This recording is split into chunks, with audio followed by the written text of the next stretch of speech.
সকালে ঘর ঝাড়ু না দিলে কি কোনো অমঙ্গল হয়? সকালবেলা নাকি পুরুষরা ঘুম থেকে ওঠার আগেই ঘর ঝাড়ু দিতে হয়। টয়লেটে যাওয়ার সময় মাথায় ঘোমটা দেওয়া কি আবশ্যক? আহাদনামা পড়া যাবে কিনা? পিরিয়ড অবস্থায় মৃত ব্যক্তির কাছে যাওয়া যাবে কিনা? ঋণ পরিশোধের জন্য কিছু একটা আমল বলুন। জিকির ও ছোট ছোট দোয়া পাঠ করার সময় কি টেনে টেনে পড়তে হবে? অবাধ্য সন্তানকে বাধ্য করার কোনো উপায় আছে কি? নামাজ সূরা ফাতিহার পর আরেকটা সূরা পড়ার আগে বিসমিল্লাহ পড়া কি আবশ্যক? মানুষ মারা গেলে মাইকিং করা জায়েজ আছে কিনা? বাথটাবে গোসল করতে প্রয়োজন থেকে অতিরিক্ত পানি খরচ হয়, এটা গোসল করলে কি পানি অপচয়ের গুনাহ হবে? তাহাজ্জুদ নামাজ কি ঘর অন্ধকার করে পড়তে হবে? এর কোনো ভিত্তি আছে কি? মহিলাদের সিজদা দেওয়ার নিয়মটা বলুন, আর সিজদা দেওয়ার সময় পেট উরুর সাথে লেগে থাকলে কি নামাজ হবে কিনা? অসুস্থতার কারণে কেউ অযাচিত লোম 40 দিনের মধ্যে পরিষ্কার করতে অক্ষম হলে কি নামাজ আদায় হবে? মুখের তিল বা আঁচিল উঠানো কি হারাম? মৃত ব্যক্তির জন্য হাফেজ ডেকে কোরআন খতমা মিলাদ দিলে মৃত ব্যক্তির কোনো লাভ হবে? কোরআন ধরে ওয়াদা করার পর সে ওয়াদা ভঙ্গ করলে কি পরিণতি হতে পারে? ফজর নামাজের আজানে আসসালাতু খায়রুম মিনান নাওম বলার সময় আমরা উত্তরে কি পড়ব? আমাদের দেশে সচরাচর দেখা যায় মৃত ব্যক্তিকে গোসল দেওয়ার পর গোসল দেওয়ার স্থানে 41 দিন পর্যন্ত কাউকে যেতে মানা করা হয়। সেখানে সন্ধ্যাবেলা 41 দিন পর্যন্ত আগরবাতি বা মোমবাতি জ্বালানো হয়। এটা কি শরীয়ত সম্মত? গর্ভবতী মেয়েরা যদি ব্যাক পেনের কারণে বসে নামাজ আদায় করেন তাহলে কি সঠিক হবে? দুশ্চিন্তা থেকে মুক্তির উপায় কি? প্রতিবন্ধী শিশুরা কি বাবা মায়ের পাপের ফসল? ওযু করার পর প্রাইভেট অর্গানে হাত স্পর্শ করলে কি ওযু ভেঙে যাবে? মৃত ব্যক্তির গোসল দিয়ে টাকা নেওয়া জায়েজ আছে কিনা? মন থেকে হিংসা দূর করার উপায় কি? অনেক সময় হাজব্যান্ডকে রাগ করে গজব দিয়ে ফেলি, পরে আফসোস লাগে, এতে কি গজব হাজব্যান্ডের উপরে পড়বে? টিভিতে নাটক শিরকের দৃশ্য দেখলে শিরকের গুনাহ হবে কি না?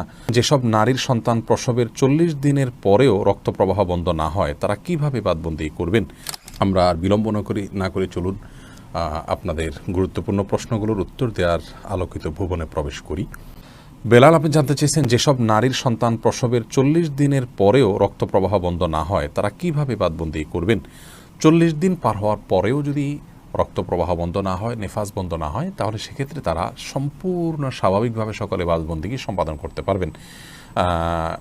সেখানে কোনো আজকাল তো অনেক কিছু ব্যবস্থা রয়েছে যাতে করে ব্লাড যেখানে সেখানে না পড়ে, সে ব্যবস্থাপনা গ্রহণ করার পর তিনি এবাদতবন্দিকে স্বাভাবিক করতে পারবেন। 40 দিনের পরে আর তার ব্লিডিং হলেও তাকে নেফাসে আক্রান্ত বা এটাকে আপনার প্রসব পরবর্তী যে ব্লিডিং বলা হয়ে থাকে সেটির মধ্যে গণ্য করা হবে না। রহিমা চম্পা জানতে চেয়েছেন টিভিতে নাটক শিরকের দৃশ্য দেখলে শিরকের গুনাহ হবে কি না? শিরকের দৃশ্য দেখানো হলে সেটি আমরা যদি দেখতে থাকি আমাদের কাছে বিষয়টা সহজাত এবং স্বাভাবিক হয়ে যেতে পারে। এই জায়গা থেকে এগুলো দেখা থেকে আমাদের বিরত থাকা উচিত। শুধু নিছক ধারণার জন্য যে কীভাবে শিরক হয়ে থাকে আপনি জানলেন এবং সেটা ভয়াবহতা সম্পর্কে আঁচ করলেন যে মানুষ কীভাবে তারই নিজের হাতে করা সৃষ্টিকে কীভাবে পূজা করছে, আপনি জাস্ট ধারণা নেওয়ার জন্য দেখলে সেটি গুনাহের কারণ হবে না। কিন্তু এইভাবে অহরহ যদি আপনি দেখতে থাকেন, বিশেষ করে নাটক সিনেমাতে, আপনার হিন্দি ফিল্ম ইত্যাদিতে যদি অনবরত এগুলো প্রদর্শন করা হয়, যেহেতু হিন্দিরা এগুলো করে থাকেন তাদের সামাজিক কালচার অংশ হিসাবে, সেগুলো দেখতে দেখতে আমাদের কাছে সহনীয় হয়ে যেতে পারে। সেজন্য এগুলো দেখা ওইভাবে অ্যাভয়েড করা উচিত। মোহাম্মদ মিজানুর রহমান জানতে চেয়েছেন, আপনি একটা আলোচনা বলেছেন রাগের মাথায় তালাক বললেও তালাক কার্যকর হয়ে যায়, এটা দেখে আমার স্ত্রী আমাকে তালাক দিয়েছে, আপনার কথার কোরআন হাদিসের আলোকে ব্যাখ্যা চাই। নবী করিম সাল্লাল্লাহু আলাইহি ওয়াসাল্লাম বলেছেন, সালাতুন জিদ্দুহুন্না জিদ্দুন ওয়া হাজলুহুন্না জিদ্দুন, তিনটি কাজ মানুষ সিরিয়াসলি করলে যা হয়, দুষ্টুমি করে করলেও তা হয়, এগুলো ঘটে যায়। তার মধ্যে থেকে একটি হলো তালাক। অতএব তালাকের এই বিষয়টি খুবই সিরিয়াস, এটা স্পর্শকাতর। বিধায় রাগের মাথা তালাক দিলেও তালাক হবে। কিন্তু রাগ যদি কারণ এরকম হয় যে রাগের কারণে কী বলেছেন তিনি নিজেও জানেন না, এত বেশি রাগ হয়ে গেছে, তাহলে সেক্ষেত্রে সেটি তালাক পতিত হবে না। তবে আপনার স্ত্রী আপনাকে তালাক দিয়েছেন, স্ত্রী যদি বলেন এইভাবে যে আমি তোমাকে তালাক দিলাম, এভাবে বললে তালাক হবে না। এবং স্ত্রীর অর্পিত তালাকের যে পাওয়ার আছে সেটা তিনি কখন খাটাতে পারেন, কিভাবে সেটার প্রয়োগ করতে পারেন, এগুলো আলোচনা সাপেক্ষ বিষয়। এজন্য এই নির্দিষ্ট বিষয়ে কোনো দক্ষ আলিমের সাথে আপনি দেখা করে কোনো দারুল ইফতাতে গিয়ে আপনি আপনার বিষয়টি ফতোয়া নেবেন ইনশাআল্লাহ। এরপরে উম্মে সালমা রিহা, আপনি ইউটিউব চ্যানেলে প্রশ্ন করেছেন, অনেক সময় হাজব্যান্ডকে রাগ করে গজব দিয়ে ফেলি, পরে আফসোস লাগে, এতে কি গজব হাজব্যান্ডের উপরে পড়বে? না বোন, এর কারণে হাজব্যান্ডের উপর গজব পড়বে না। কোরআন কারীমের এই আয়াত থেকে স্পষ্ট বোঝা যায় যে রাগের মাথায় যখন মানুষ এ ধরনের বদদোয়া দিয়ে ফেলে, আল্লাহ রাব্বুল আলামিন সেগুলোকে বাস্তবায়ন করেন না। এবং তবে এটি একটা অন্যায় কাজ। মুমিন কখনো কথায় কথা অভিসম্পাতকারী হতে পারে না। নবী করিম সাল্লাল্লাহু আলাইহি ওয়াসাল্লাম বলেছেন, ঈমানদার কখনো লাআন হয় না, লাআনত করবে, অভিসম্পাত করবে, বদদোয়া করবে কথায় কথা, এটি ঈমানদারের চরিত্র নয়। অতএব সবর এবং ধৈর্যের পরাকাষ্ঠা প্রদর্শন করতে হবে ভালো ঈমানদার হওয়ার জন্য। এরপরে মনিরা মনি জানতে চেয়েছেন মন থেকে হিংসা দূর করার উপায় কি। কারোর প্রতি যদি হিংসা হয় তার জন্য বেশি বেশি দোয়া করবেন, তাকে বিশেষ উপঢৌকন দিবেন, হাদিয়া দিবেন, তার কল্যাণ চেয়ে আল্লাহর কাছে আরও বেশি দোয়া কামনা করবেন, দোয়া করবেন। এগুলোর মাধ্যমে ইনশাআল্লাহ মন থেকে আপনার হিংসা দূর হবে। এগুলো শুধু পরামর্শ, কোরআন হাদিস থেকে বাতানো কোনো আমল নয়। সেই সাথে আপনার অন্তরকে পরিচ্ছন্ন করবার জন্য আল্লাহ তাআলার কাছে দোয়া করবেন। আল্লাহুম্মা তাহির কলবি মিনান নিফাক ওয়া আমালি মিনার রিয়া ওয়া লিসানি মিনাল কিজ ওয়া আইনি মিনাল খিয়ানা। এই সমস্ত দোয়াগুলোতে আমাদের অন্তরকে পরিচ্ছন্ন করা, বিভিন্ন অঙ্গ প্রত্যঙ্গকে গুনাহ থেকে পরিচ্ছন্ন করার জন্য আল্লাহর কাছে সাহায্য চাওয়া হয়। সেভাবে আল্লাহর কাছে আমরা সাহায্য চাইব। আর যার প্রতি হিংসা হয় চিন্তা করবেন যে এটি আল্লাহর ফয়সালা। আপনি যদি তার হিংসা করেন তাহলে কেমন যেন আল্লাহর ফয়সালাকে আপনি মানছেন না, কেমন জানি আল্লাহর ফয়সালার বিরুদ্ধে আপনি অবস্থান নিচ্ছেন। এটি অত্যন্ত গর্হিত এবং জঘন্য একটি বিষয়। সেটি আমরা যখন চিন্তা করব, কল্পনা করব, ভাববো, তখন ইনশাআল্লাহ বিদিনিল্লাহ বিষয়গুলো আমাদের কাছে সহনীয় হবে, সহজ হবে। আমাদের মধ্যে আর হিংসা থাকবে না যে আল্লাহ তাকে দিয়েছেন, এতে আমার খারাপ লাগবে কেন? আল্লাহ পছন্দ করেন দেখেই তো দিয়েছেন। অথবা আল্লাহর ফয়সালা আমার আপত্তি থাকলে তো ইমান নিয়ে টানাটানি হবে। হ্যাঁ, আল্লাহ আমাকেও দেখ, সেটি ভিন্ন বিষয়। আবু বকর সিদ্দিক ওয়াইজ এআডি থেকে আপনি জানতে চেয়েছেন মৃত ব্যক্তির গোসল দিয়ে টাকা নেওয়া জায়েজ আছে কিনা। গোসল দেওয়াটা মুসলিমদের কর্তব্যের অংশ, দাফন, গোসল, কবর দেয়া। এই জন্য এগুলো দিয়ে কোনো মানুষ সেগুলো করে টাকা নেওয়াটা তার জন্য উচিত নয়, এটা জায়েজ নয় তার জন্য। নামাজে সূরা পড়ার ব্যাপারে কি ধারাবাহিকতা মানতে হয়? ধারাবাহিকতা রক্ষা করা উত্তম, ভালো। যদি কোনো কারণে ধারাবাহিকতা বিচ্ছিন্ন হয়ে যায়, ওলামায়ে কেরাম সেটাকে মাকরুহ বলেছেন, অপছন্দনীয় এবং অনুচিত বলেছেন। তবে স্বাভাবিক অবস্থায় ধারাবাহিকতা রক্ষা করা উচিত। এরপরে আবু সিদ্দিক হানিফ জানতে চেয়েছেন ঘরে বিড়াল থাকলে নাকি নামাজ হয় না, এটা কি সত্য কথা? না, এটার কোনো ভিত্তি নেই। ঘরে বিড়াল থাকলে নামাজ হবে না কেন? নামাজ হবে। আর দীপু জানতে চেয়েছেন অজু করার পর প্রাইভেট অর্গানে হাত স্পর্শ করলে কি অজু ভেঙে যাবে? ইমাম আবু হানিফা রাহিমাহুল্লাহর মত অনুযায়ী অজু ভাঙবে না, এবং এর সপক্ষে অনেকগুলো দলিল এবং যুক্তি আছে, বিভিন্ন স্পষ্ট হাদিস রয়েছে। যদি অনেক ইমামদের মতে যদি কোনো আড়াল ছাড়া স্পর্শ মানে সরাসরি স্পর্শ করেন তাহলে সেক্ষেত্রে অজু ভঙ্গ হবে। মোহাম্মদ মোজাম্মেল হোসেন আপনি জানতে চেয়েছেন প্রতিবন্ধী শিশুরা কি বাবা মায়ের পাপের ফসল? প্রতিবন্ধী শিশুরা কখনোই বাবা বা মায়ের কিংবা বাবা মা উভয়ের কোনো পাপের ফসল হতে পারেন না। আল্লাহ রাব্বুল আলামিনের অমোঘ বিধান হলো একজনের পাপের প্রায়শ্চিত্ত আরেকজনকে করতে হয় না, একজনের পাপের বোঝা আল্লাহ রাব্বুল আলামিন আরেকজনের উপরে চাপান না। বাবা মা যদি পাপ করে থাকেন তো তাদের পাপ তাদেরকে পাবে, তাদের পাপের কারণে সন্তান প্রতিবন্ধী হবে এমন কোনো কথা ইসলামী শরীয়ত অ্যালাউ করেন। এটা সম্পূর্ণ ভুল এবং কুসংস্কারাচ্ছন্ন একটি বিশ্বাস। এই বিশ্বাস থেকে আমাদেরকে বেরিয়ে আসতে হবে যদি কারোর মধ্যে বিশ্বাস থাকে। বরং প্রতিবন্ধী শিশু, এই শিশু আল্লাহ তাআলার পক্ষ থেকে মা বাবার জন্য অনেক বড় পরীক্ষার বিষয়। তারা যদি এটিকে সবরের সাথে, ধৈর্যের সাথে প্রতিপালন করেন তাহলে ইনশাআল্লাহ বেদিন আল্লাহর কাছে তারা মহা পুরস্কার পাবেন। এ বিষয়ে আমরা মুসনাদ আহমদের একটি হাদিস পাই, তিরমিজির একটি হাদিস পাই। নবী সাল্লাল্লাহু আলাইহি ওয়াসাল্লাম বলেছেন যে একজন ইমানদারের নিজের প্রতি আল্লাহ তাআলা তাকে পরীক্ষা ফেলেন, তার মধ্যে বিপদ দেন তার শরীরের মধ্যে, অর্থাৎ রোগবালাই দিয়ে। আবার কখনো তার সন্তানকে দিয়ে তাকে আল্লাহ তাআলা পরীক্ষা করেন। আবার কখনো সম্পদের মধ্যে কোনো প্রকার ক্ষয়ক্ষতি দিয়ে আল্লাহ তাআলা পরীক্ষা করেন। হাদিস থেকে বোঝা যায় যে সন্তানের মধ্যে কোনো প্রকার ক্ষয়ক্ষতি হওয়া, সন্তান বিকলাঙ্গ হওয়া কিংবা প্রতিবন্ধী হওয়া, এগুলো সবগুলো আল্লাহ তাআলার পক্ষ থেকে পরীক্ষা। আর এই পরীক্ষায় যদি কেউ সবর করতে পারেন এবং আল্লাহ তাআলার এই পরীক্ষায় উত্তীর্ণ হওয়ার চেষ্টা করেন, আল্লাহর সিদ্ধান্তকে মেনে নেন এবং এই কষ্টকে সহ্য করেন আল্লাহ তাআলার ফয়সালার প্রতি সন্তুষ্টির কারণে, তাহলে আল্লাহ রাব্বুল আলামিনের সাথে এই ব্যক্তি সাক্ষাৎ করবে কিয়ামতের ময়দানে এমত অবস্থায় যে তার কোনো গুনাহ থাকবে না। হাদিসটি তিরমিজিতে বর্ণিত হয়েছে। অন্য আরেকটি হাদিসে আসছে নবী সাল্লাল্লাহু আলাইহি ওয়াসাল্লাম বলেছেন ইন্না আইজামাল জাযাই মা আইজামিল ওয়ালা, নিশ্চয়ই আল্লাহ রাব্বুল আলামিনের পক্ষ থেকে পরীক্ষা যত বড় হবে তার জন্য পুরস্কারও তত বড় হবে। অতএব কোনো বাবা মা যদি প্রতিবন্ধী সন্তান জন্ম দেন তাহলে তাদের জন্য এটি অনেক বড় পরীক্ষা, তাদের প্রতিদান আল্লাহর পক্ষ থেকে অনেক বড় হবে ইনশাআল্লাহ বিদিনা, যদি তারা সবর করতে পারেন।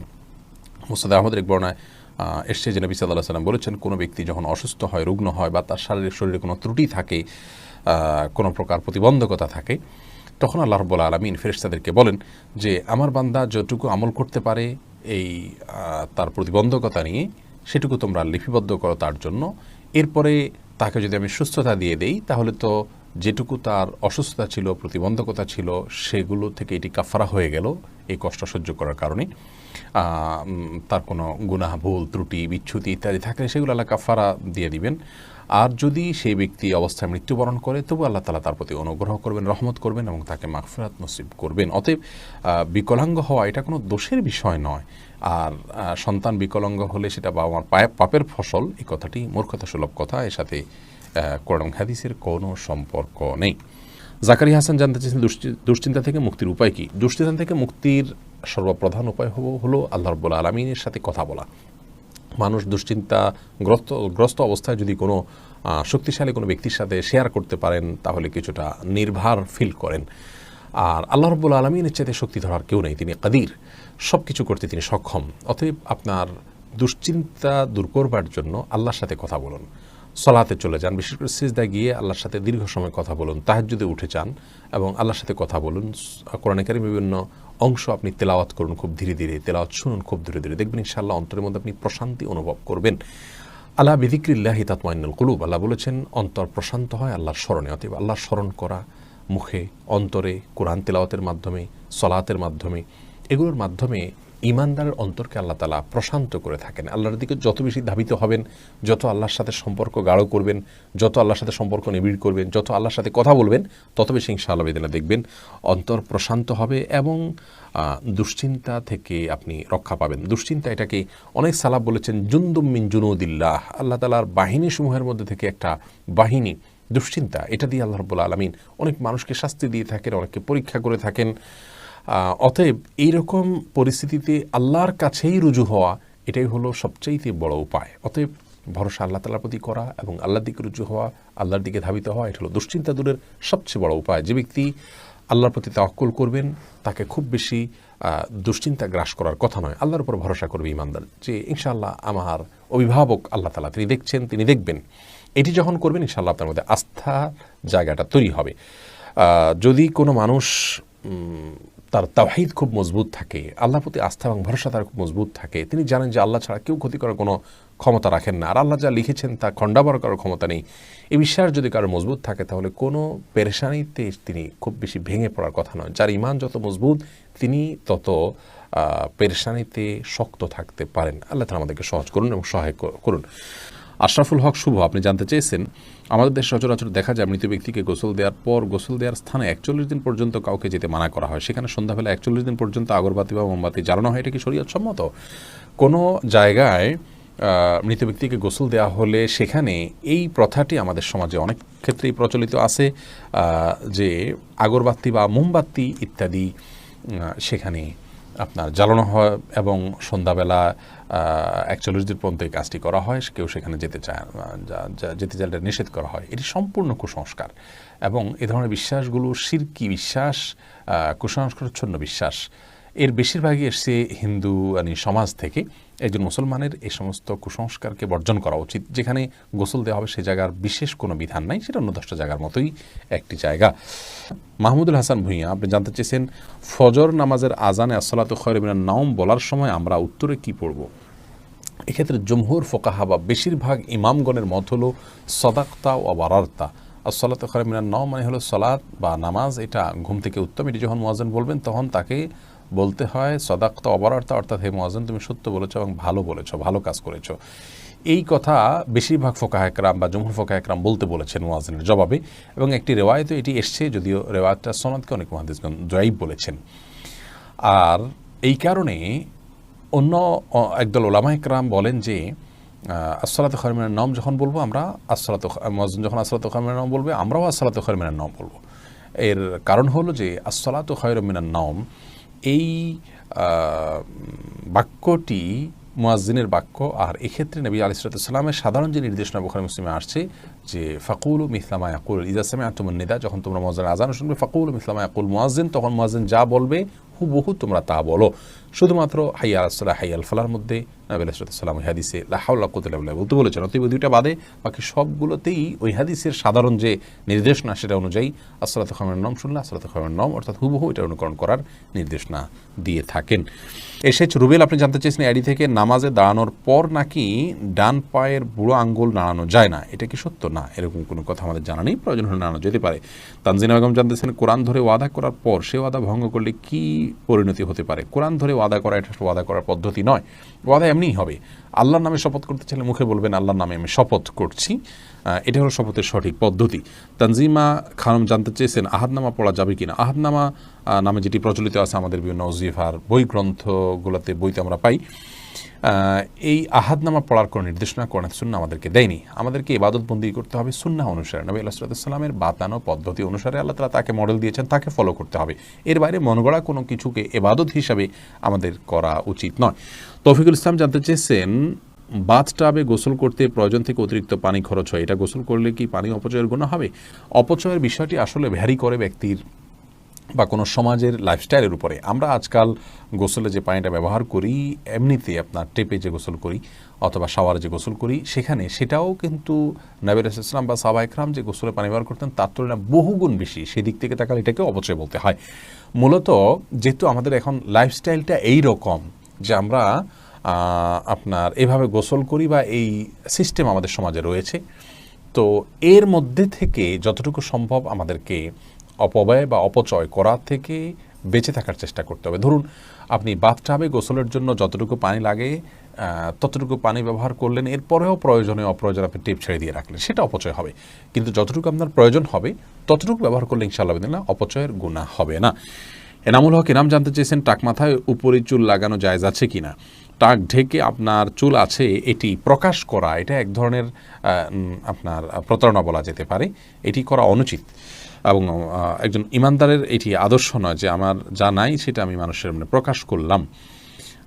মোশাররফ এসকে আপনি যদি অন্য কোনো কারণ থাকে, আপনি রোদে থাকতে হয়, সেখানে আপনি অসুস্থ বোধ করেন, তাহলে আপনি মাথায় কোনো কিছু দিয়ে রাখবেন, কিন্তু আপনার চুল নেই কিন্তু আপনি চুল আছে সেটি প্রকাশ করছেন, এটি অনুচিত এবং একজন ইমানদারের জন্য শোভনীয় কোনো কাজ নয়। মোশাররফ এসকে জানতেছেন শোনা যায় যে মুছে লেগে যাওয়া কোনো খাবার খাওয়া হারাম, এটা কি সত্য? না, এটা সত্য না। মুছে যদি খাবার লেগে যায় সেটা হারাম হয়ে যায় এমন না, তবে এটি অস্বাস্থ্যকর, অনুচিত কাজ, অবশ্যই অনুত্তম কাজ। লিজা সামিনা আইডি থেকে আপনি জানতে চেয়েছেন রাতের বেলা আয়না দেখা অনেক অমঙ্গলজনক মনে করে, কিছু বলুন। রাতের বেলায় আয়না দেখাকে অমঙ্গলজনক মনে করাটা সম্পূর্ণ কুসংস্কার, ইসলামী শরিয়ার সাথে এর কোনো সম্পর্ক নেই। রাতের বেলায় আমরা আয়না দেখলে এর পেছনে কোনো অমঙ্গল নাই, আপনি রাতে দিনে যে কোনো সময় আয়না দেখতে পারেন। সোনিয়া আক্তার জানতেছেন জিকির ও ছোটো ছোটো দোয়া পাঠ করার সময় কি টেনে টেনে পড়তে হবে? কোরআনে কারিমের সময় যেরকম মদ এবং গুন্নাহ লক্ষ্য করে পড়তে হয়, দোয়া দরুদ যখন আমরা পাঠ করব তখন আমাদেরকে ঠিক একইভাবে মদ বা গুন্নাহ করে পড়তে হবে, এমন কোনো বাধ্যবাধকতা নেই।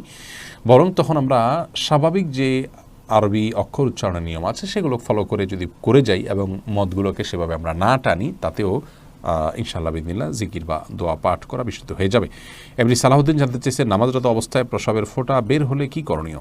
নামাজরত অবস্থায় যদি পেশাবের ফোঁটা বের হয় তাহলে সেদিন নামাজ ছেড়ে দিতে হবে এবং কাপড় লাগিয়ে সে অংশ ধুয়ে ফেলতে হবে এবং নাপাক দূর করে টিস্যু ইত্যাদি দিয়ে পানি দিয়ে তারপরে উজু করে তাকে নামাজ পড়তে হবে। আর যদি এটা তার অনবরত বের হতে থাকে এবং 4 রাকাত নামাজের মধ্যে নামাজ পড়তে যে পরিমাণ সময় লাগে, ধরুন 8-10 মিনিট, এই সময়টুকুও তিনি ফ্রি হন না বা মুক্ত থাকেন না, এর মধ্যেও তার পেশাব এসে পড়ে তার ইচ্ছায় অনিচ্ছায়, এরকম যদি হয় তাহলে সেক্ষেত্রে তার জন্য ওই অবস্থায় সালাত চালিয়ে যাওয়া জায়েজ আছে, কারণ তার পুরো সালাতের ওয়াক্ত জুড়ে কয়েক ঘন্টা জুড়েই অনবরত আসতে থাকে। আর যদি এরকম না হয়, শুধু ওই সালাতের মধ্যে এসছে, তাহলে তার সালাত ছেড়ে সেটিকে পরিচ্ছন্ন করে এসে সালাত আদায় করতে হবে।